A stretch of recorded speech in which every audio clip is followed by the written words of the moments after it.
Salut Internet, ici Juliette de Macho Boulot Dodo.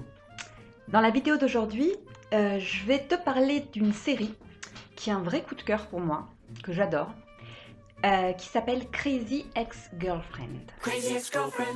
Il faut absolument pas se fier à ce titre, qui peut sembler horriblement sexiste, justement parce que c'est une série qui joue sur ces stéréotypes sexistes et qui réussit à les subvertir en permanence. Ce qu'il faut savoir, c'est qu'il s'agit d'une série musicale. Il y a entre 2 à 3 morceaux par épisode.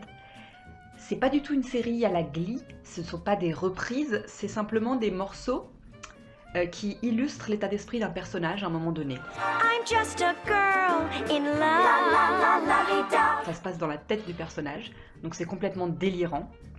Ça surfe sur tous les styles musicaux. Ça part de Broadway, mais ça va ensuite vers le rap, le R&B, la country, le jazz, tout ce que vous voulez. Ça surprend en permanence dans la forme, c'est vraiment intéressant. Toutes les chansons sont écrites par l'actrice principale de la série, qui s'appelle Rachel Bloom, qui est extraordinaire. Le point de départ de la série, c'est simplement cette fille, jouée par Rachel Bloom, qui est une avocate à grand succès à New York, qui fait une sorte de burn-out, de crise de nerfs, qui pète les plombs, qui lâche tout et qui part vivre dans un bled de Californie, West Covina, pour essayer de retrouver un ex avec qui elle est sortie quand elle était ado, parce que tout à coup elle a l'impression que c'est sa seule chance de bonheur. Donc en fait, avec ce titre, Crazy Ex-Girlfriend, ce dont on va parler, c'est d'une femme qui a de réels troubles mentaux. On va vraiment aborder la question de la santé mentale, de la dépression, des médicaments, de la haine de soi, en particulier quand on est une femme.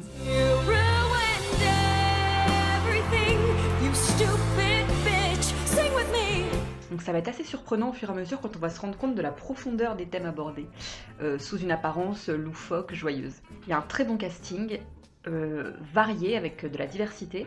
Déjà, il y a de nombreuses femmes et des rôles féminins très intéressants, dont le rôle principal, hyper intéressant, une femme complexe, qui a vraiment des défauts, des faiblesses, qui commet énormément d'erreurs et qui a beaucoup d'autodérision sur elle-même. Rachel Bloom n'a pas un physique qui correspond au canon de beauté et de minceur de la télévision, mais ça ne l'empêche pas de s'habiller sexy, décolleté moulant, ou au contraire d'être affublée de tenues mais pas du tout flatteuses. Ces femmes, elles sont très variées, on a des représentations de corps féminins variés. Sa meilleure amie est une femme ronde, mais son poids n'est jamais abordé comme étant un problème. C'est juste, elle est comme ça, et ça l'empêche pas d'ailleurs de séduire.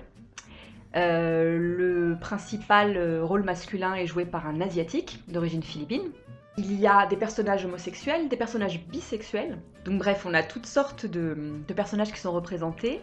Des chansons qui très souvent vont parler de thèmes surprenants. On a beaucoup de réflexions sur ce que c'est qu'être une femme, sur des choses qui peuvent sembler triviales, mais les soucis qui apparaissent quand on a une trop grosse poitrine, l'épilation, le sexe pendant les règles, des choses vraiment très très variées, sans vraiment de pudeur, c'est abordé très librement. Et donc voilà, au final on a une série très divertissante, vraiment très drôle, très surprenante au long des épisodes, et qui développe vraiment bien ses personnages, qui surprend beaucoup dans le développement des personnages et des histoires. Et voilà, je vous conseille vraiment cette série, c'est quelque chose qui est à découvrir.